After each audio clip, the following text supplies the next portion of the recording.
So now I'm back at that rusty crap of shit, and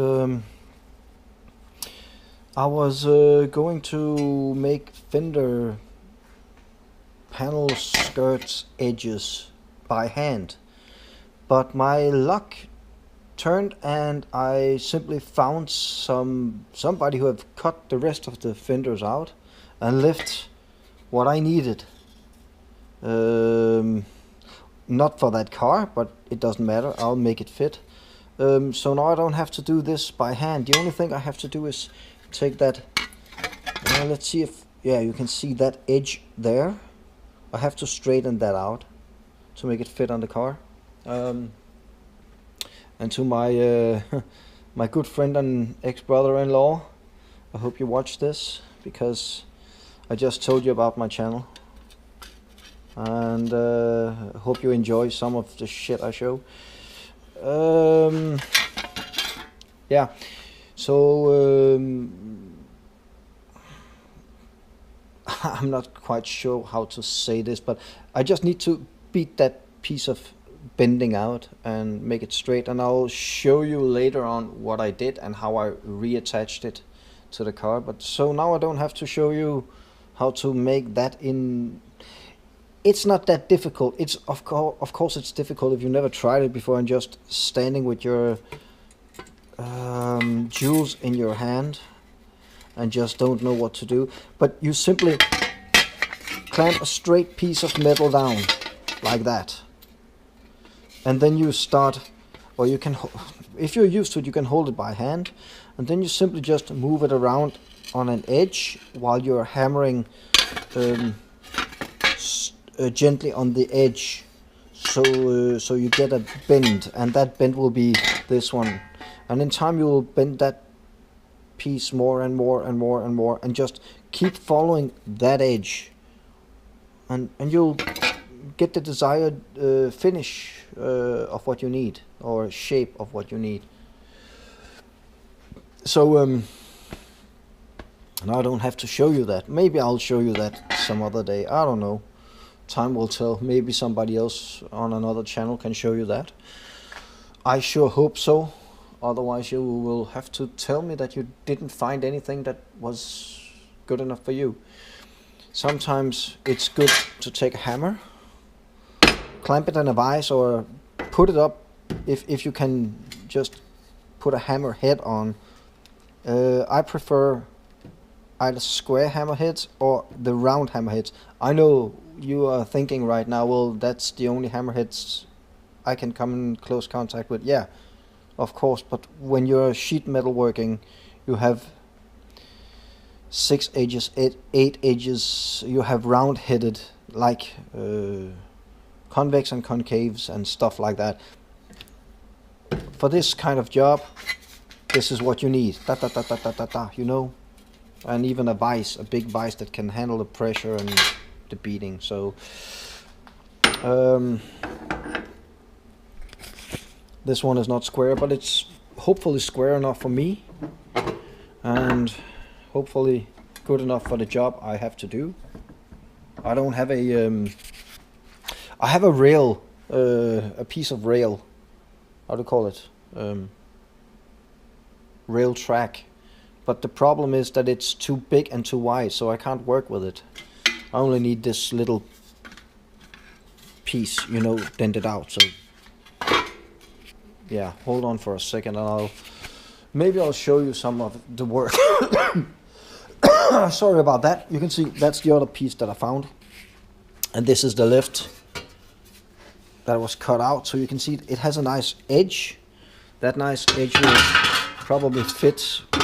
Hold on, I have to turn on the back of this camera so I can see what I'm showing.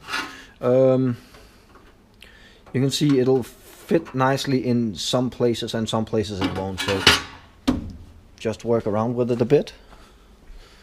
I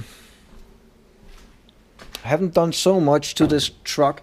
I made that corner over there, and you can see it's red, hopefully, and it's going down underneath there also, but that one is purely welded up, and on top here I just put a piece of plating, or cut a piece of plating that fitted and re-weld it. I couldn't do that into the other place because I wouldn't be able to get the welder and a piece of plating in. So I started welding the hole. If you imagine this is the hole and it's underneath a piece of plate, then I can fit the welder underneath and I can start welding up the hole like this.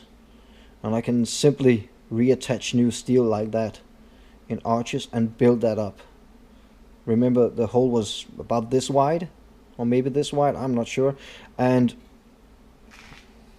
yeah, probably the size of the hammerhead. So I just welded it up. It took me about 15 minutes to do this long stretch.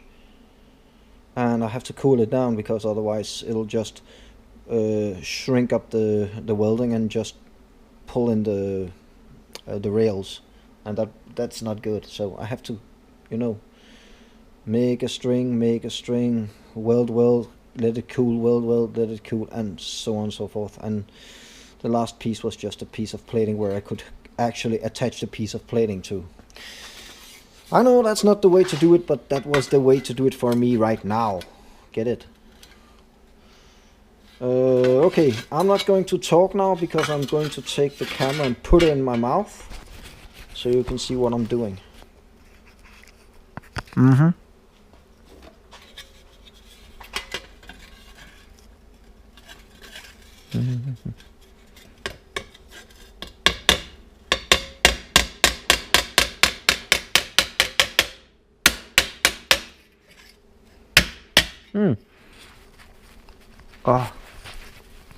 That motion I'm doing when I'm hitting, like I'm hitting and pushing it forward, is actually helping the steel to flex up, you know.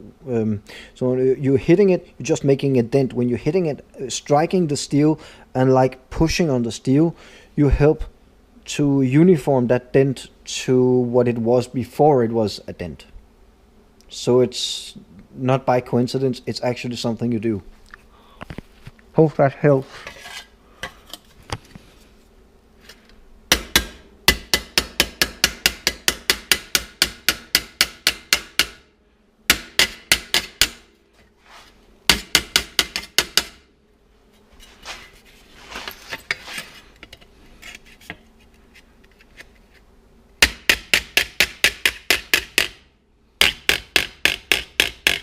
You can hear it's not hitting as it is here. I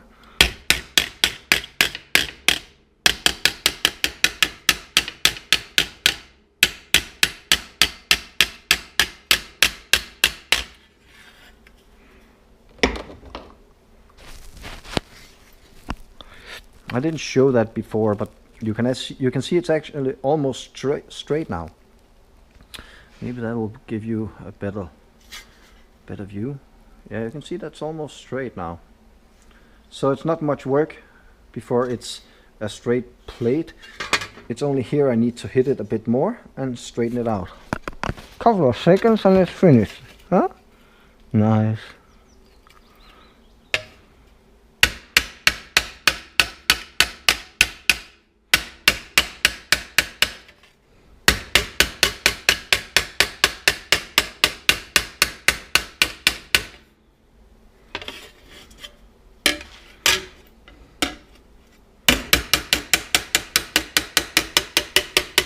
Lifting up the plate and hitting it here and let it flex.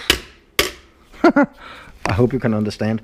Just hitting the plate and let it flex in your hand.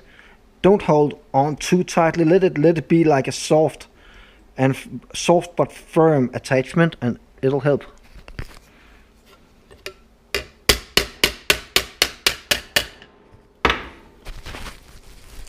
That way you can also see. Oh, hold on. I can't see what I'm showing you again. So that way you can also see, and you can also feel the plate and flexing and working in your hand. You see it's a little bit bendy over there, just around here, but I'll flex out with your hands when you and the heat from the welder is also going to help a lot. So Okay, taking my hammer with me. Yep.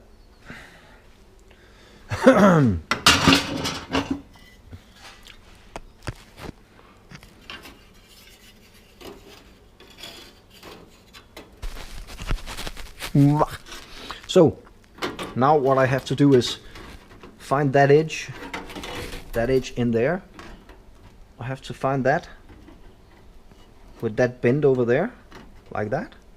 You can see it fits up because I cut the plate so it's flush, and then I have to reattach it in the same distance here as it is here and weld it, and I'll weld it from behind so the burn marks will come through here.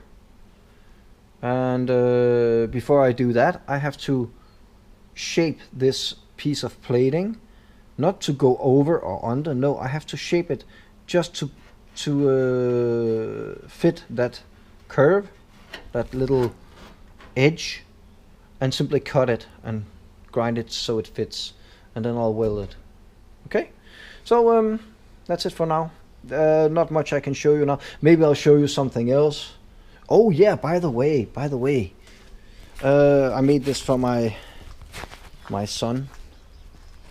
I don't have a son by birth, but he's a good friend and son.